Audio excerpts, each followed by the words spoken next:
A graça e a paz do Senhor Jesus, queridos, tudo bem com vocês? Estamos aqui mais uma vez para compartilhar um trecho da Palavra de Deus, para que você possa meditar e para que, em nome de Jesus, o Espírito Santo possa falar ao seu coração.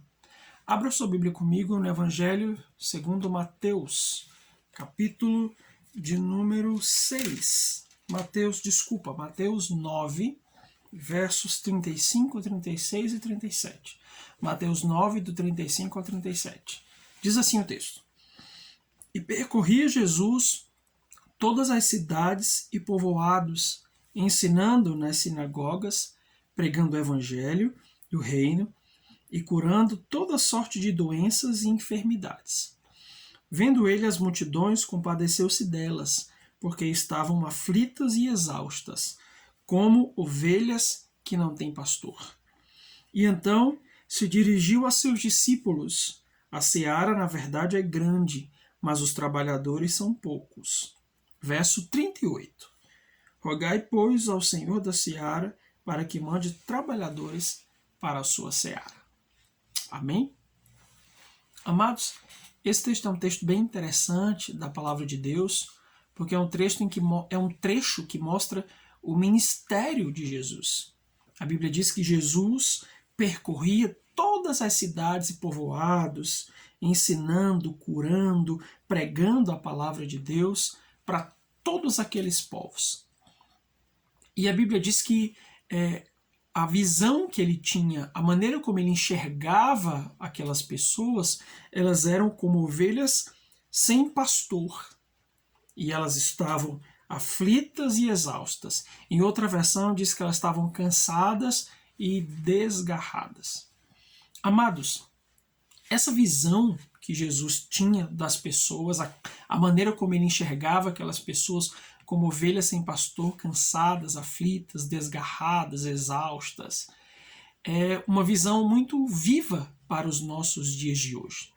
Se nós olharmos ao nosso redor, e formos pessoas bastante atentas e perspicazes, certamente nós veremos que há uma multidão de pessoas ao nosso redor sofrendo.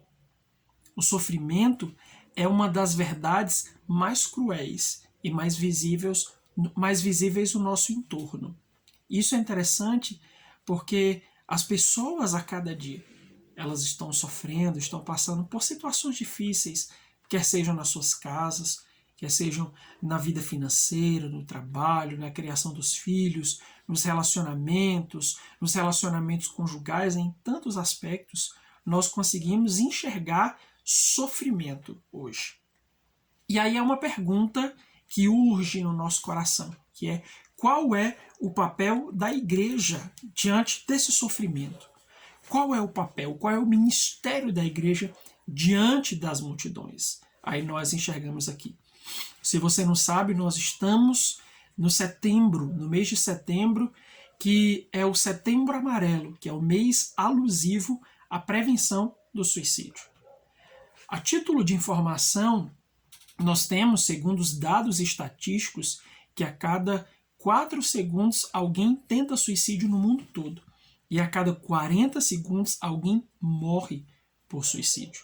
No Brasil, são 32 mortes por suicídio diariamente, o que contabiliza uma morte a cada 45 minutos. E eu poderia citar uma série de outros dados estatísticos sobre depressão, sobre enfermidades outras, sobre ansiedade e tantos sofrimentos que nós temos visto ao nosso redor, quer seja na nossa família, nas pessoas com quem convivemos, no olhar triste das multidões que andam sem pastor. Qual que é o nosso papel diante dessas multidões? O que nós, como igreja, estamos sendo convocados a fazer? Qual que é a nossa incumbência, a nossa responsabilidade diante de toda essa problemática que nós enxergamos no nosso cotidiano? O nosso papel é o mesmo de Jesus. A Bíblia diz que Jesus olhava as multidões. O texto do versículo 36 diz: vendo as multidões. Isso é interessante porque poucos de nós paramos para olhar as multidões. Estamos tão atarefados com as coisas do cotidiano, do dia a dia, com o nosso corre-corre, com o excesso de trabalho, com o desejo de crescermos, envolvidos com as nossas tarefas, e isso não tem nada de errado. Mas o problema é que muito desse corre-corre nos impede de olhar as multidões, de olhar ao nosso redor.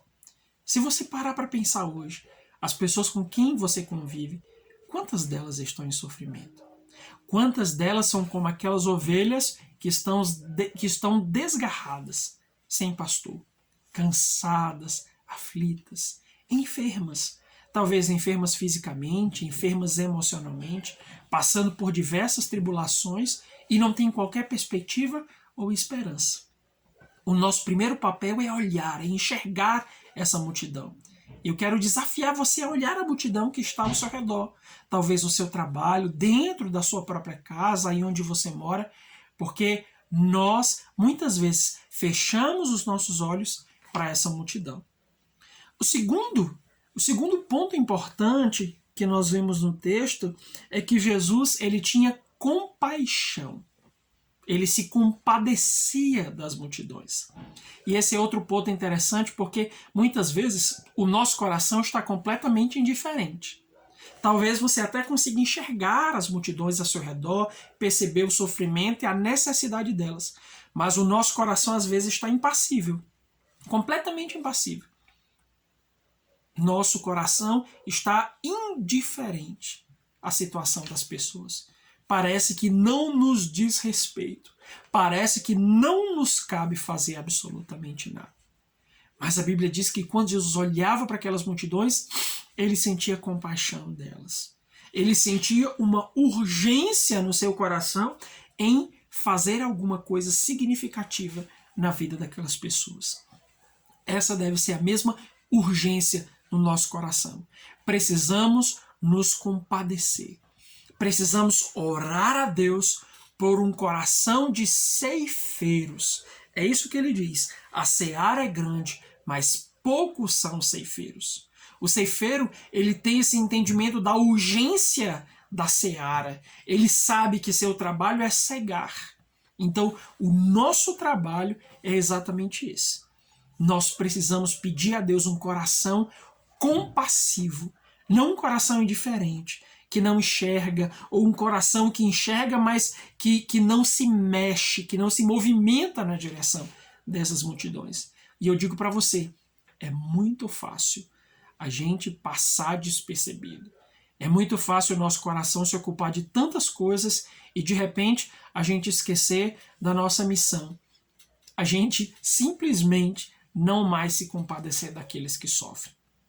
Amados, e Jesus, ele não apenas se compadecia, mas ele fazia algo. A Bíblia diz que ele pregava, ensinava e curava as doenças e as enfermidades. E esse é o nosso ministério como igreja. E aí eu quero dividir esse ministério em 3 pedaços. O primeiro deles é orar. Nós precisamos orar por aqueles que sofrem. Peça a Deus esse coração que pode ser movido em oração por outras pessoas. Nós precisamos orar por essas pessoas ao nosso redor. Parentes, colegas, amigos, pessoas do nosso convívio que estão precisando urgentemente da graça de Deus, que estão em sofrimento e que nossa oração pode fazer grande diferença na vida dessas pessoas. Por quantas pessoas você tem orado? Por quantas pessoas em franco sofrimento você tem derramado seu coração diante de Deus em intercessão?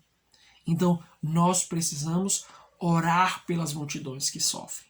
Em segundo lugar, nós precisamos aprender a nos responsabilizarmos. O que isso significa, pastor? Significa dizer que eu sou culpado pelo sofrimento das pessoas? Responsabilização é diferente de culpabilização. A responsabilização nos convoca a tomar uma atitude. A responsabilização não nos deixa inertes, indiferentes ao sofrimento das pessoas. Então, quando nós nos responsabilizamos, nós buscamos o direcionamento de Deus a respeito do que fazer. Responsabilizar-se é acolher esse sofrimento. É parar para ouvir essas pessoas. Parar para ouvi-las sem julgá-las. Quanta gente está prezando apenas de um ombro amigo, de alguém que possa lhe ouvir, de alguém que seja capaz de ouvir e compreender a sua dor sem ser julgado. Isso é responsabilizar-se, é ir na direção desse que sofre, a fim de acolher o seu sofrimento. E em terceiro lugar, o nosso ministério é compartilhar o amor, a graça e a esperança que nós só podemos encontrar em Cristo. Amados, quantas pessoas estão desesperadas, quantas pessoas estão esperando por esse amor, por essa palavra de restauração, por essa palavra de libertação, por essa palavra que vai trazer vida, que vai trazer renovação para a história dessas multidões. Então, o nosso trabalho, para além de orar, para além de ouvir, é compartilhar acerca da verdade do Evangelho. Do Evangelho que liberta, do Evangelho que transforma, do Evangelho que traz dignidade ao homem, do Evangelho que devolve a esperança, do Evangelho que muda a perspectiva, do Evangelho que traz descoberta de identidade, do Evangelho que traz reconciliação com Deus, do Evangelho que salva o homem do seu pecado e da condenação. E você, meu irmão, é portador desse Evangelho. Amém? Você crê assim? Se você não é um missionário, já disse um grande pregador, você é um campo missionário. Ou seja, ou eu prego, ou eu preciso de que alguém pregue para mim, de que alguém me alcance. Qual desses dois você é? Então, você que já conhece a Cristo, você precisa orar pelas multidões. Você precisa acolher esse sofrimento com compaixão, olhando para elas. E em terceiro lugar, você precisa expressar esse amor. Essa graça de Cristo que é salvadora, que é libertadora, que tira o homem do pó, que muda a história das pessoas, que traz esperança, que traz novidade de vida. A Bíblia diz, assim, se alguém está em Cristo, nova criatura é. As coisas velhas se passaram e tudo novo se fez. E para fechar, é importante deixar claro que não é porque estamos com Jesus que nós nunca mais teremos sofrimento. Ou seja, quando nós compartilhamos acerca do amor de Deus para essas pessoas e elas são alcançadas por esse amor, isso não significa dizer que elas nunca mais terão sofrimento. Mas isso significa dizer que elas terão um pastor. Elas não mais serão como ovelhas desgarradas, ovelhas desprotegidas. Elas passarão por situações difíceis, mas elas terão um bom pastor. E a Bíblia diz que o bom pastor, ele atravessa comigo o vale da sombra da morte, mas ele não me deixa faltar absolutamente nada. Amém, meu querido? Que o Espírito Santo traga no seu coração esse encargo, esse entendimento sobre o ministério de Jesus e o nosso ministério como igreja para esses últimos dias. Deus te abençoe e te dê uma semana de vitória em nome de Jesus. Amém.